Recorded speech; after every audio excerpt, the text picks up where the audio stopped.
हाय दोस्तों, मैं धर्मेंद्र कुमार आप सभी लोगों का स्वागत करता हूं। आज हम भारत रत्न से सम्मानित भीमराव अंबेडकर के जीवनी, शिक्षा एवं योगदान के बारे में आप लोगों को बताएंगे, जिससे आप लोगों को कंपटीशन परीक्षा के साथ साथ अपने जीवन में उसका अगर प्रयोग करेंगे तो आप काफ़ी हद तक सफल हो सकते हैं। तो आइए शुरुआत करते हैं। डॉक्टर भीमराव अंबेडकर का जन्म 14 अप्रैल सन 1891 ईस्वी को महू, इंदौर, मध्य प्रदेश में हुआ था। इनके पिता का नाम रामजी राव तथा माता का नाम भीमाबाई सकपाल था। ये 14 भाई और बहन थे तथा अपने भाई एवं बहनों में सबसे छोटे थे। इनकी पत्नी का नाम रमाबाई था। 1906 ईस्वी में इनकी शादी हुई थी। इन्होंने अपने जीवन काल में 2 शादी की थी। इनकी दूसरी पत्नी का नाम सविता अंबेडकर था, जो ब्राह्मण परिवार से ताल्लुक रखती थी।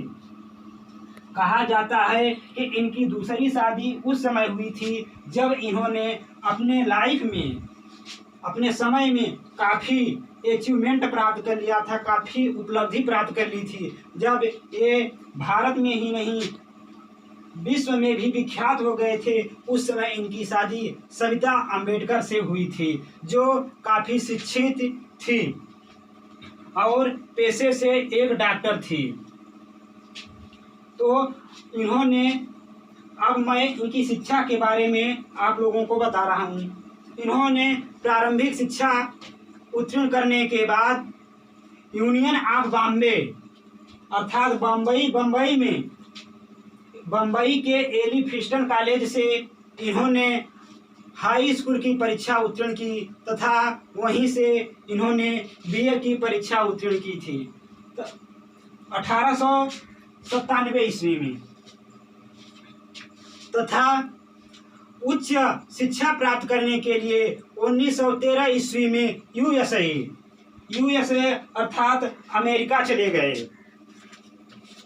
लेकिन वहां जाने के लिए इनके पास पैसे की प्रॉब्लम थी, क्योंकि ये बहुत ही निम्न कोड अर्थात अछूत परिवार से संबंध रखते थे, इसलिए इनके पास पैसे का प्रबंध नहीं था। तो इन्होंने दादा केलुस्कर के सहयोग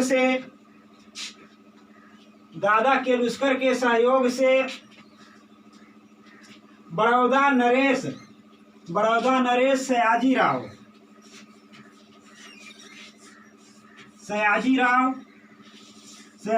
थर्ड के सहयोग से बड़ौदा नरेश सयाजीराव थर्ड के सहयोग से स्कॉलरशिप की मदद से वहाँ यूएसए में इन्होंने 4 वर्ष शिक्षा ग्रहण की तथा बीच में स्कॉलरशिप बंद हो जाने के कारण इनको स्वदेश लौटना पड़ा तथा इन्होंने यूएसए से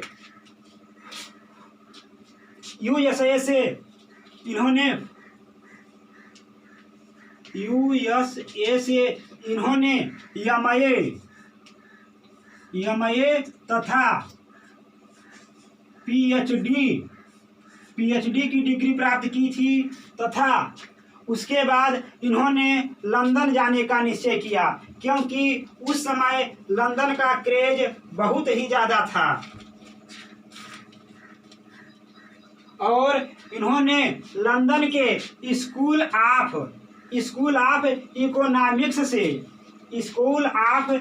इकोनॉमिक्स जो लंदन में पड़ता है,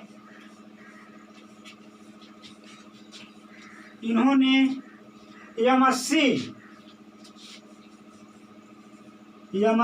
प्लस डीएससी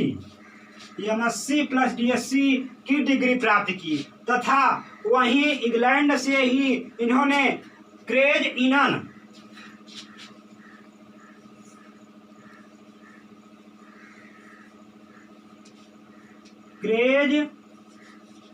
इनन से इन्होंने बैरिस्टर ऑफ लॉ अर्थात लॉ की डिग्री प्राप्त की। बैरिस्टर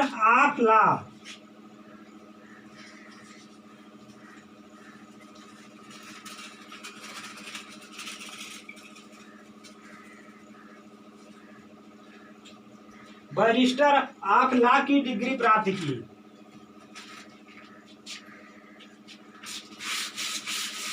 चलिए हम बता रहे हैं, जब ये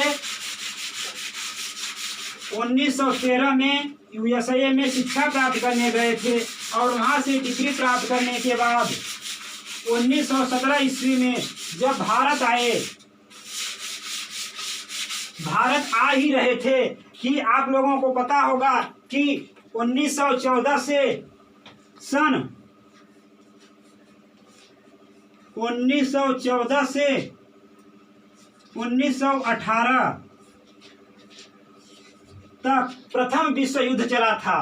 1914 से 1918 के बीच प्रथम विश्व युद्ध चला था। 1917 ईस्वी में जब ये यूएसए से वापस आ रहे थे तो जर्मन पनडुब्बी द्वारा इनके थीसिस इन्होंने जो बनाए थे, कुछ बुक्स लिखे थे, वो जर्मन पनडुब्बी द्वारा डूब गए थे, जिससे इनको अपने लाइफ में उसको लेकर काफ़ी दिक्कतें झेलनी पड़ी थी।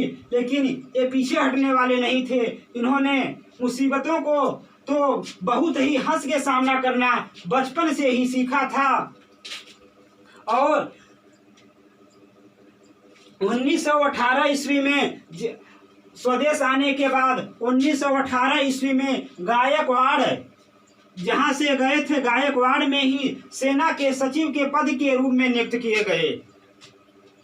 लेकिन जब ये वहां अपनी ड्यूटी ज्वाइन करने जाते हैं तो वहां का व्यवहार देखकर इन्हें काफ़ी निराशा का सामना करना पड़ा, क्योंकि वहां के जो इनके अन्य साथी थे, उस विभाग में काम करने वाले थे, इनसे काफ़ी अपमानवीय व्यवहार करते थे, क्योंकि ये कहते थे ये अछूत है, इनको साथ बैठने नहीं देते थे तथा इनको पढ़ने तथा जो वहाँ का चपरासी था वो इनको पानी तक पिलाने में हिचकिचाता था, अर्थात वो अपनी घटियापन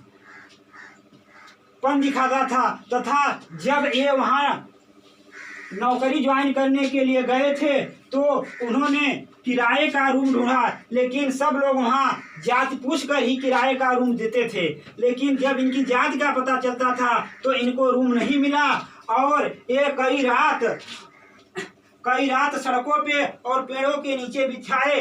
तब इन्होंने अपने मन में सोचा, जब हमको यही सब कुछ सहन करना पड़ रहा है तो हमारी डिग्री का क्या महत्व, अर्थात हम अपनी डिग्री से क्या कर सकते हैं। और उन्होंने सोचा कि हमें इस समाज की व्यवस्था को चेंज करना है और आगे चलकर हम इसका डटकर मुकाबला करेंगे। इसके बाद सन 1918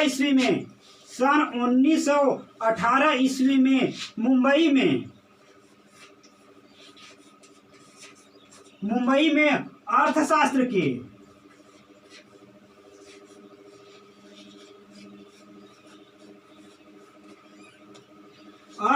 के प्रोफेसर के रूप में नियुक्त किए गए। हम आपसे बता दें, जब वहां से उन्होंने नौकरी छोड़ी तो 1918 ईस्वी में ही मुंबई में अर्थशास्त्र के प्रोफेसर के रूप में नियुक्त किए गए। लेकिन जब ये वहां गए, उस कॉलेज में गए, तो वहाँ के बच्चों ने कहा कि हम इनसे शिक्षा नहीं ग्रहण करेंगे। तो वहाँ के जो प्रधानाचार्य थे वो बोले, क्यों आप लोग इनसे शिक्षा ग्रहण नहीं करेंगे, इनके पास काफ़ी अच्छी डिग्रियां हैं, काफ़ी नॉलेज हैं, ये आप लोगों के जीवन को सफल बना सकते हैं। लेकिन वहाँ के बच्चों ने कहा, आप सब कुछ ठीक कर रहे हैं, लेकिन एक दलित व्यक्ति, निम्न जाति के अध्यापक से हम शिक्षा ग्रहण करके अपनी शिक्षा को अपवित्र नहीं बनाएंगे। तब उन्होंने वहाँ के प्रधानाचार्य ने उनको वहाँ के छात्रों से को समझाया कि देखिए, आप 2-3 दिन या ज़्यादा से ज़्यादा 5 दिन आप इनसे शिक्षा ग्रहण करिए। अगर इनका पढ़ाया हुआ ज्ञान आपको समझ में नहीं आएगा तो आप लोगों के लिए हम दूसरे टीचर की व्यवस्था करेंगे। तो प्रधानाध्यापक की बात मानकर वहाँ के बच्चे 3 दिन उसे ट्रायल क्लास लिए। जब 3 दिन ट्रायल क्लास लिए तो अंबेडकर जी ने अपने मुखारबिंदु से, अपने ज्ञान चक्षु से उन लोगों को ऐसा नॉलेज दिया, ऐसा पढ़ाया कि वे लोग उनकी तरफ आकर्षित हो गए। अब अंबेडकर जी से वहाँ के छात्रों को पढ़ने के लिए बराबर लालसा होती रहती थी और पढ़ते थे, लेकिन उनके जो अन्य उस स्टाफ के जो अन्य टीचर थे वो उनसे ईर्ष्या रखने लगे, एंटी रहने लगे तथा कहते थे कि अगर यह दलित होकर यहाँ पढ़ाएगा तो हम लोग नहीं पढ़ाएंगे।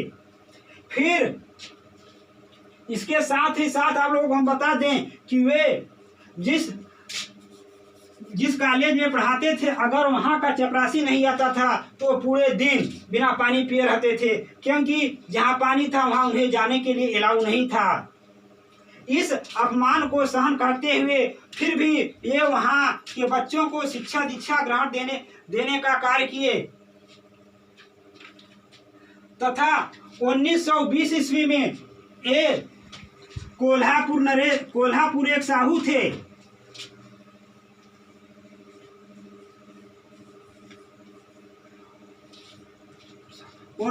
ईस्वी में कोल्हापुर साहू के संपर्क में आकर इन्होंने एक मूक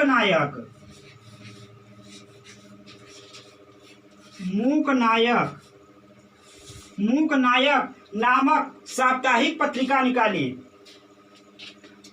जिसका मुख्य उद्देश्य था कि हम गिरे हुए लोगों को अर्थात अशिक्षित लोगों को, निम्न कोटि के लोगों को आगे बढ़ाएंगे तथा इसको और उन लोगों को जगाने का कार्य किया। तथा कोल्हापुर साहू ने दलितों के लिए एक भोज का प्रबंध किया, जिसमें करीब सैकड़ों से अधिक दलित के लोग इकट्ठा हुए और एक साथ भोजन ग्रहण किए। डॉक्टर भीमराव अंबेडकर जी ने 1920 ईस्वी में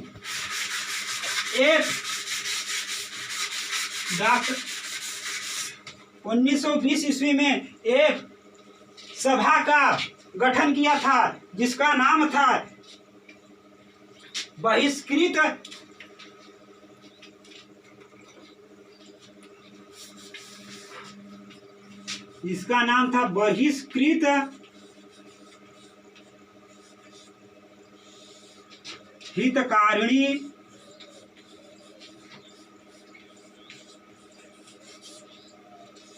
हितकारिणी सभा। अर्थात जो लोग उस समय का समाज जिन लोगों को बहिष्कृत करता था, सम्मान नहीं देता था, उन लोगों को इकट्ठा करके अंबेडकर जी एक सभा का गठन किए और उन लोगों को ऊंचा उठाने का प्रयास किए थे। और अंबेडकर जी कहते थे कि अगर इस समय किसी भी समाज को आगे बढ़ना है तो सबसे पहले उनको शिक्षा देनी पड़ेगी, क्योंकि शिक्षा के अभाव में वे अपनी वैल्यू समझ ही नहीं सकते हैं तथा आगे नहीं बढ़ सकते हैं। उन्होंने ऑटोबायोग्राफी अर्थात आत्मकथा लिखी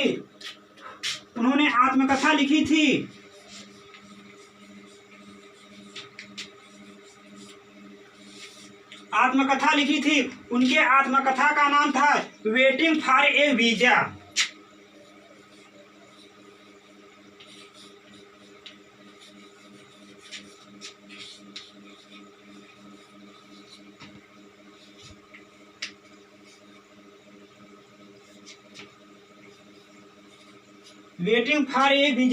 इनकी आत्मकथा में इन्होंने अपने बारे में दर्शाते हुए तथा वे विदेश में किस प्रकार गए और किस प्रकार वहाँ शिक्षा ग्रहण किए, इन्होंने अपनी आत्मकथा में इसी सब के बारे में दर्शाया है। तथा ये हम आपको बता दें कि ये इन्होंने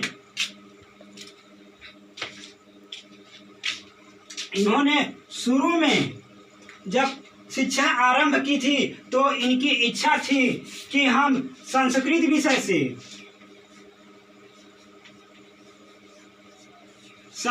विषय से शिक्षा प्राप्त करेंगे, लेकिन उस समय के अध्यापकों ने इनको मना कर दिया, क्योंकि कहा कि आप निम्न कोटि से दलित वर्ग से संबंध रखते हैं, इसलिए आपको संस्कृत विषय की शिक्षा ग्रहण करने को अनुमति नहीं दी जाएगी। इसके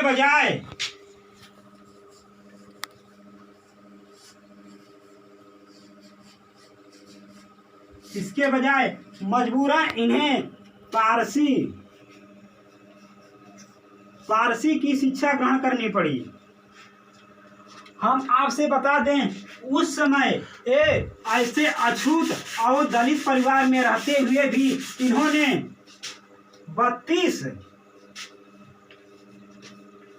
32 डिग्रियां प्राप्त की थी, जो कि आज के समय में भी लोगों को ग्रहण कर पाना बहुत ही कठिन कार्य है। हम अब आप लोगों से थोड़ा उस समाज के बारे में बताना चाहते हैं।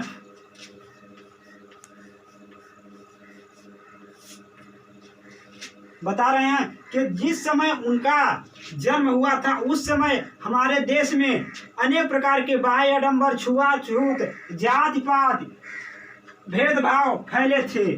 फिर भी इन्होंने जब जन्म लिया तो इन सब को झेलते हुए इन्होंने मन में ही संकल्प लिया कि आने वाले समय में हम आगे बढ़ेंगे, मुसीबतों का डट के सामना करेंगे तथा अपने आने वाली पीढ़ी को ऐसा दिन नहीं दिखाएंगे, उसके लिए ऐसा हम कुछ कर जाएंगे कि हमारी पीढ़ी इस अपमान को, जो अपमान हम सहन कर रहे हैं, उस अपमान से वंचित रहेगी। तथा आपको बता दें, इन्होंने दलितों के लिए,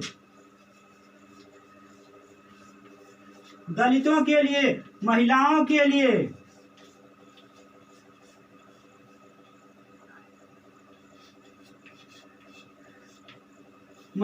के लिए बहुत ही अच्छा कार्य किया तथा इसके साथ ही साथ पूरे भारत के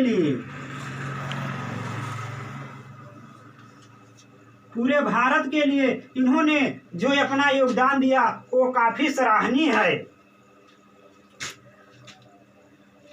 हम आपको बता दें, इन्होंने स्वतंत्रता की लड़ाई में भी अपना महत्वपूर्ण सहयोग दिया तथा जब भारत आजाद हो गया था, उस समय भारत के सामने संविधान की एक बहुत बड़ी चुनौती थी कि संविधान कौन बनाएगा।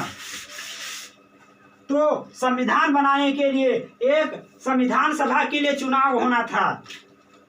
संविधान बनाने के लिए संविधान सभा का चुनाव हुआ। संविधान सभा का चुनाव हुआ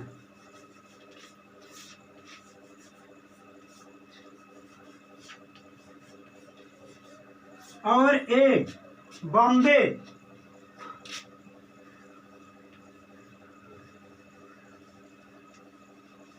बॉम्बे की सीट से लड़े। लेकिन हम आपको बता दें, उस समय जितने भी वहाँ के नेता थे, सब लोगों ने मिलकर इनको हराने का प्रयास किया। कहा कि अगर दलित है ये जीत जाएगा तो हम लोग अपनी मनमानी नहीं कर पाएंगे, और सब लोगों ने एकजुट मिलकर इनको हराने का कार्य किया और बम्बई की सीट से ये हार गए। लेकिन फिर भी ये हताश नहीं हुए। वहाँ से हारने के बाद ये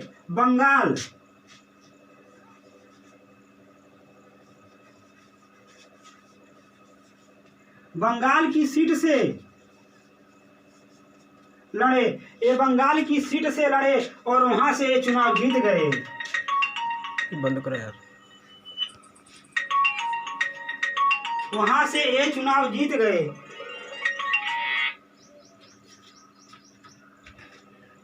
लेकिन हम आपको बता दें कि उस समय जब चुनाव जीतने के बाद संविधान का गठन नहीं हो पाया। उस समय जब विभाजन उस समय जब विभाजन हुआ हमारे देश का, तो ये बंगाल जो था वो बांग्लादेश में चला गया, और यहीं से थे। तो इस तरह ये संविधान सभा जो गठित थी वो एरिया बाहर हो गई। उस समय चुनौती सबके सामने यही थी कि अगर भीमराव अंबेडकर संविधान सभा में इसके सदस्य नहीं रहेंगे तो भारत के संविधान का निर्माण नहीं हो सकता। तब संविधान का गठन नहीं हो सकता। तब उन्होंने, कई लोगों ने मिलकर इनको इस पे विचार किया कि अंबेडकर को किस प्रकार से संविधान सभा का सदस्य बनाया जाए। तब बंबई के सीट से एम.आर.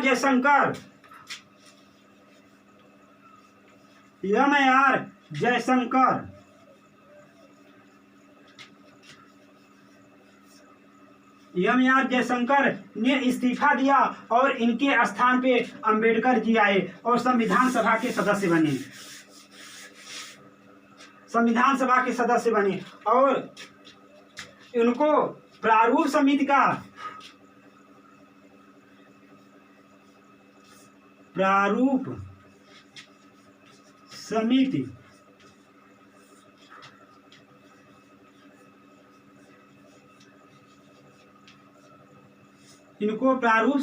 अध्यक्ष बनाया गया तथा इन्होंने सभी सदस्यों को एक साथ लेके तथा दिन रात अथक प्रयास करके 2 वर्ष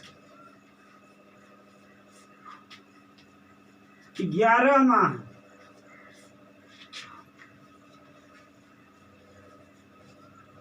18 दिन में भारत का संविधान बनाया, जो विश्व का सबसे बड़ा और लिखित संविधान है।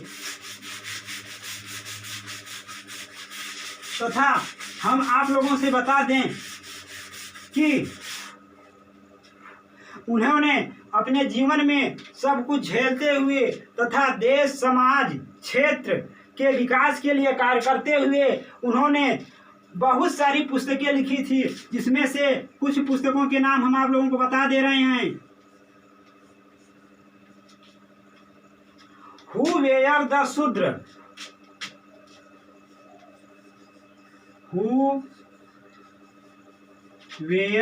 शूद्र,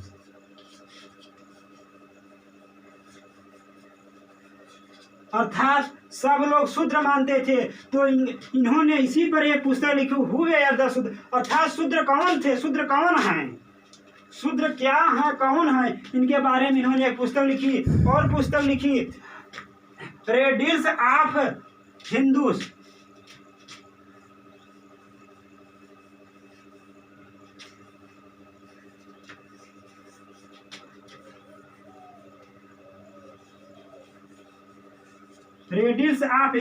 अर्थात हिंदू की पहेलियां। और एक पुस्तक के नाम और बता दे रहा हूं, थॉट्स ऑफ पाकिस्तान।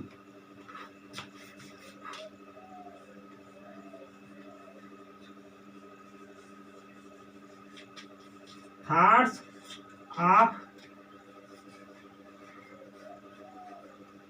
पाकिस्तान,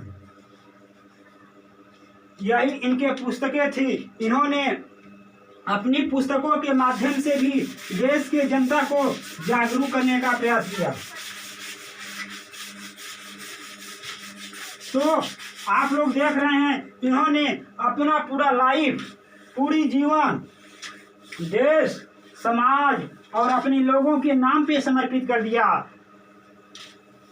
जो आज हम लोग इस तरह से स्वतंत्र होकर बोल रहे हैं, कहीं आ जा पा रहे हैं, नहीं तो इस समाज निम्न वर्ग के लोगों को न बोलने का अधिकार था, न शिक्षा का अधिकार था। तो ऐसे महापुरुषों को हम लोगों को बराबर याद करना चाहिए तथा उनके कर्तव्यों पे चलना चाहिए, क्योंकि अगर बीच बीच में हम ऐसे महापुरुषों का जिक्र नहीं करते रहेंगे तो हम मार्ग से भटक सकते हैं। क्योंकि जब एक बार नवल पारसी नामक व्यक्ति से मिले थे तो उन्होंने कहा था कि हर व्यक्ति कोई भी व्यक्ति जन्म से बड़ा नहीं होता, कोई भी व्यक्ति जन्म से बड़ा नहीं होता, लेकिन एक बड़े व्यक्ति से प्रेरणा लेकर कई व्यक्ति महान हो सकते हैं। तो हम बहुत ज़्यादा नहीं कहेंगे, सिर्फ बस बस इतना कहेंगे कि अंबेडकर के पावन चरणों में हम श्रद्धा सुमन चढ़ाएंगे, उनके भक्ति और ज्ञान को हम सदा सदैव अपनाएंगे।